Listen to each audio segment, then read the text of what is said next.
मालूम है कि मेत्ता भावना ये सबसे बड़ी देन, सबसे बड़ी गिफ्ट भगवान बुद्ध ने इस समूचे विश्व को दी है।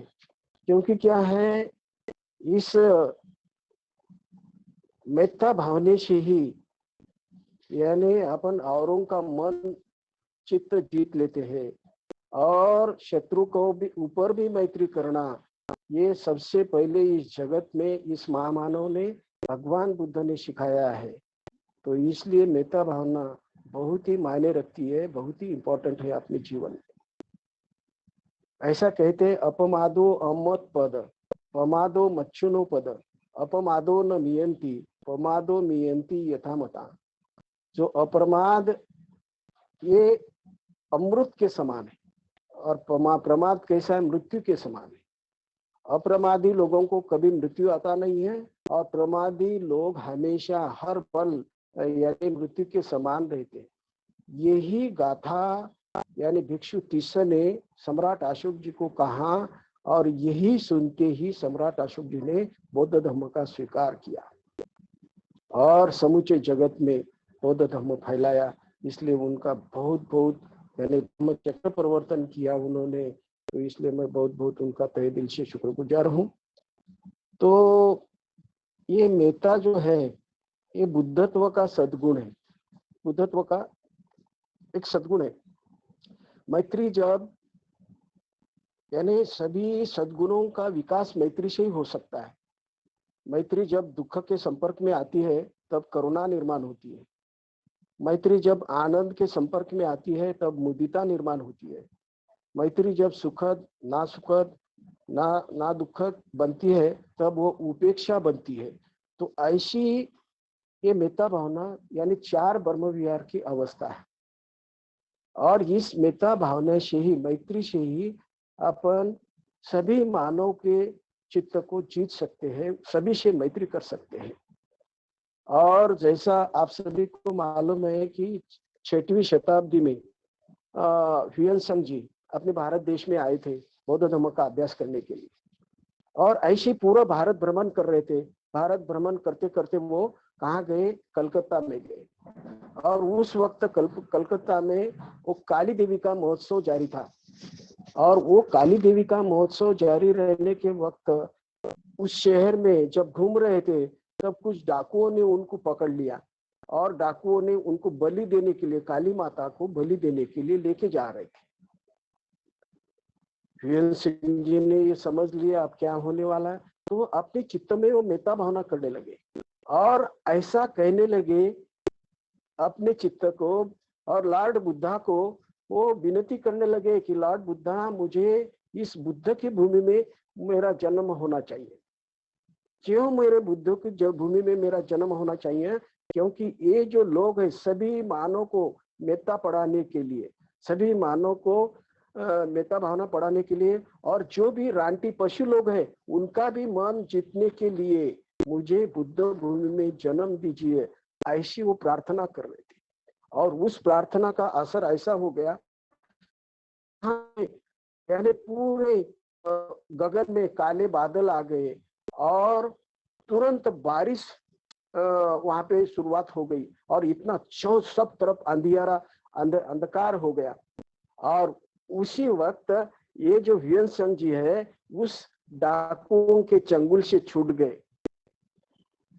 तो ऐसी बात है, ये कठिन परिस्थिति में बुद्ध के जो भी शिष्य होते हैं, कठिन परिस्थिति में भी उनकी रक्षा होती है मेत्ता भावना से। इसलिए मेत्ता भावना बहुत इंपॉर्टेंट बात है। जैसा कि आप नालागिरी हाथी का उदाहरण ले सकते हैं जो देवदत्त ने भगवान बुद्ध के ऊपर छोड़ा था मध्य प्राशन करा के, लेकिन वो जो हाथी की तरफ भगवान बुद्ध ने यदि देखा मेत्ता भावना से तो उन्होंने अपने घुटने टेक दिए, भगवान बुद्ध को शरण आ गया और त्रिवार वंदन करके चला गया। तो ये मेत्ता भावना का प्रभाव है। ऐसे बहुत सारे उदाहरण अपन ले सकते हैं।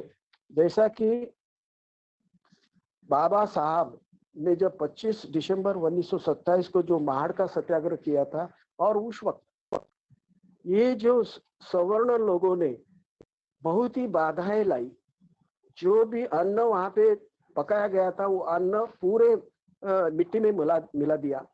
और उस वक्त अपने जो यानी जो सत्याग्रही थे वो तो दूसरे महायुद्ध में भी उन्होंने भाग लिया था। ऐसे सैनिक के बलवान, उन्होंने डॉक्टर बाबा साहब अम्बेडकर जी को कहा आप हमें सिर्फ आज्ञा दीजिए, सिर्फ आज्ञा दीजिए, ऐसी उनको यानी विनती कर रहे थे। लेकिन डॉक्टर बाबा साहब अम्बेडकर जी ने उनको कहा, उनके आंख में आग डालकर कहा कि जब एकाधे कुत्ते ने अपने को काटा, क्या अपन कुत्ते को काट सकते हैं? इतने उनके आंख में देखने के बाद उन्होंने उनका बदला लेने की भावना, सूद लेने की भावना उन्होंने छोड़ दी। तो ये बात है कि नेता भावना से अपन क्या कर सकते हैं और उनका चित्त जीत ले सकते हैं। तो इसलिए ये नेता भावना करना है। और सभी इस समूचे जगत को यानी शत्रु के ऊपर मैत्री करने का यानी किसी ने भी नहीं बताया, लेकिन भगवान बुद्ध ने ये जो तत्व है सिखाया है, शत्रु के ऊपर भी मैत्री करना है। तो इसलिए ये जो मेता भावना बहुत ही इम्पोर्टेंट है और मेता भावना से आपके बहुत सारे लाभ होते हैं। ऐसा कहते हैं जो दुख है मानव के जीवन में, उस दुख से मुक्ति पाने के लिए भी मेता भावना का उपयोग हो सकता है। मनोगमा धम्मा मनोशेठ मनोमया मनसाशी पदुठेन भासती व करोति व ततो न दुख मनवती चक्क व वाहतो पद। जैसा कि अपने मन में अकुशल भाव है तो उस बैल बंडी के पीछे, बैलों के पीछे जो बंडी के चाक रहते हैं, वैसा ही दुख हमेशा मानव के जीवन में रहता है। तो इसीलिए क्या करना चाहिए, अपने मन में यानी सकारात्मक भाव व्यक्त करना है। तो मेता भावना से अपने चित्त में सकारात्मक भाव उत्पन्न होता है, इसलिए मैत्री करना है। और मैत्री अपन खुद के ऊपर अपन मैत्री करना है सबसे पहली बात। यानी खुद के ऊपर यदि मैत्री किए तो आत्मविश्वास निर्माण होता है। इस आधुनिक जगत में क्या है, सभी मानव के जीवन में आत्मविश्वास की कमतरता है। और मेत्ता भावना करने से अपने जीवन में, अपने चित्त में, अपने हृदय में आत्मविश्वास निर्माण होता है। और आत्मविश्वास जब निर्माण होता है, जो भी बात अपन करते हैं उसमें अपन सक्सेस होते हैं। इसलिए मेत्ता भावना खुद के ऊपर करना है। ये आधुनिक जो जगत है इसमें लोग क्या करते हैं, अपना आत्मविश्वास की जरूरत है और अपने हृदय की जो रिक्तता है ये बाह्य चीजों से भरने की कोशिश करते हैं। बाह्य चीज यानी समझो टीवी लेना है, 4 व्हीलर लेना है और कुछ लेना है, समझो 2 मंजिली घर बनना है, यानी बाह्य चीजों से उनको लगता है अपना समाधान मिलेगा, लेकिन कभी भी मिल नहीं सकता है। क्योंकि जब तक मेता भावना करते नहीं, अपन मैत्री भावना नहीं करते हैं, उसके बगैर समाधान अपने चित्त में निर्माण नहीं होता। अपने चित्त में यदि समाधान प्राप्त करना है तो मेता भावना करना है। और डॉक्टर बाबा साहब आम्बेडकर जी भी कहते हैं, आत्म सम्मान के सिवा मानव का विकास नहीं हो सकता है। तो इसलिए आत्म सम्मान प्राप्त करने के लिए अपने को मेता भावना करना है और उससे ही आत्म विकास हो सकता है, अपना खुद का विकास हो सकता है। इसलिए मेता भावना करना है। और आत्मविश्वास न निर्माण होने के कारण क्या है, परावलंबी रहते हैं, अपन औरों के ऊपर डिपेंड रहते हैं। और जब औरों के ऊपर डिपेंड रहते हैं तो प्रगति कर नहीं सकते अपने जीवन में। मेता भावना अपने को स्वावलंबी बनाती है। अपन खुद के ऊपर डिपेंड रहते हैं और स्वावलंबी जब बनते हैं, हर चीज में, हर बात में अपन सक्सेस प्राप्त कर सकते हैं। यदि किसी को पूछा कि भाई अपना अच्छा सद्गुण कौन सा, ये बताइए।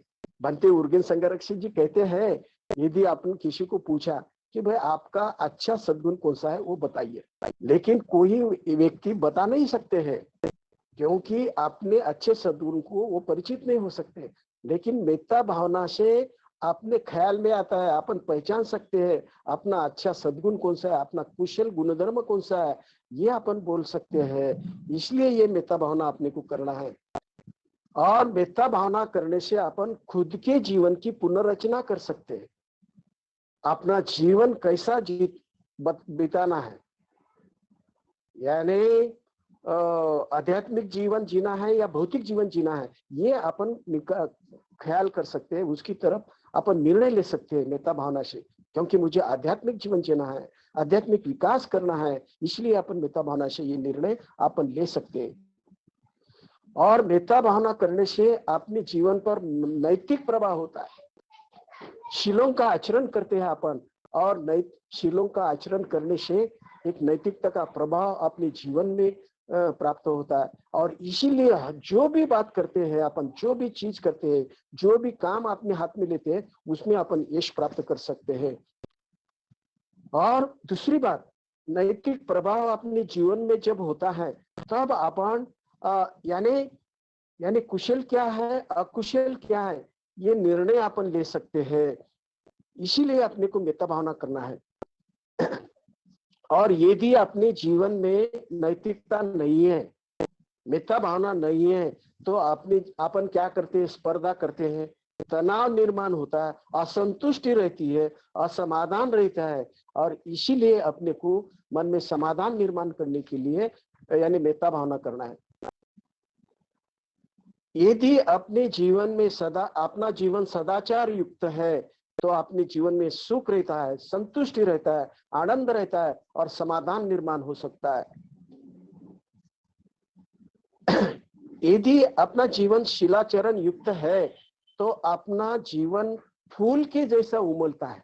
जैसा फूल क्या रहता है, तो सबसे पहले कली रहती है, फूल की कली रहती है, और वो धीरे धीरे धीरे फूल पूरा उमलता है, तो बहुत ही सुंदर दिखता है। वैसा ही अपना जीवन इस मेता भावना से बहुत ही सुंदर बनता है। क्योंकि क्या है, बहुत ही सुंदर बनता है, यानी मेता भावना से अपन बुद्धत्व प्राप्त कर सकता है, एक अपन व्यक्ति बन सकते हैं। इसलिए मेता भावना करना बहुत इंपॉर्टेंट है। जिस प्रकार माली क्या करता है, उस फूल को तैयार करने के लिए पानी देता है, उसकी मशागत करता है, और उस बीज का वृक्ष होता है, और उसको फूल भी आते हैं। वैसा ही अपने को ध्यान मेता भावना करना है। हर दिन निरंतर मेता भावना करने से अपना जीवन फूल की तरह खुल जाता है, और अपन बुद्धत्व की ओर जा सकते हैं। औरों के प्रति यदि मेता भावना करना है, तो अपने को खुद के ऊपर मैत्री करना है, तो अपन औरों के ऊपर मैत्री कर सकते हैं, मित्र के ऊपर मैत्री कर सकते हैं, श्रेष्ठ व्यक्ति को मैत्री कर सकते हैं, और शत्रु के ऊपर भी मैत्री कर सकते हैं। इसलिए सबसे इंपॉर्टेंट बात है खुद के ऊपर मैत्री करना। इससे ही मैत्री खुल जाती है, मैत्री विकसित हो सकता है। मेता सूत्र में बुद्ध कहते हैं कि खड़े रहते वक्त, चलते वक्त, बैठते वक्त, या बेड पर लेटते वक्त, जब तक नींद नहीं आती, तब तक मेता भावना की स्मृति कायम रखना है। इसी को श्रेष्ठ मेता जीवन कहते हैं, और इसी को ही ब्रह्म विहार कहते हैं। इसलिए अपने को ये मेता भावना करना है। मेता भावना से यानी अपन यानी प्रकाशित हो सकते हैं। यानी इस पृथ्वी तल पर जो भी सजीव है, जो भी मानव है, उसके प्रति अपन मैत्री करते हैं। जैसा सूरज क्या करता है, यानी सभी के ऊपर प्रकाश डालता है, रोशनी डालता है, सभी के ऊपर, इस पृथ्वी तल पर, समूचे मानव, समूचे सजीव पर। और वैसा ही ये मेता भावना अपने को सभी ये समूचे जगत के जो भी मानव है, जो भी सजीव है, उनके ऊपर मैत्री करना है। तो अपने हृदय में एक मेता का प्रकाश निर्माण हो सकता है, और उसी को ही अपन बुद्धत्व का अंश कहते हैं। अंशता रूप से अपन बुद्धत्व प्राप्त कर सकते हैं। इसलिए अपने को मेता भावना करना है। इस मेता भावना से जब अपने हृदय में मेता भावना विकसित होती है, वही मेता अपन अपने जीवलक मित्र की तरफ भेज सकते हैं। और जब जीवलक मित्र की तरफ वो मेता भावना भेजने के बाद अपन श्रेष्ठ व्यक्ति, जो अनोखी व्यक्ति है, उसके ऊपर अपन मैत्री कर सकते हैं। और उसके बाद अपन मैत्री अपना जो शत्रु है, जिसके साथ थोड़ी सी अनबन है, उसकी तरफ वो मैत्री अपन भेज सकते हैं। और वहां से अपन वो मैत्री समूचे विश्व की तरफ मैत्री कर सकते हैं। समूचे विश्व में रहने वाले मानव है, समूचे विश्व में रहने वाले सजीव है, उसकी तरफ मैत्री भेज सकते हैं। और मेता भावना का अपन अपने हृदय में विकास कर सकते हैं, और सही आनंद यानी सही मायने में सुख क्या है, उसकी अनुभूति अपन ले सकते हैं। इसलिए मैं यहाँ पे ठहरता हूँ, और बोधि प्रकाश जी को विनती करता हूँ आगे का कार्यवाही करने के लिए। जय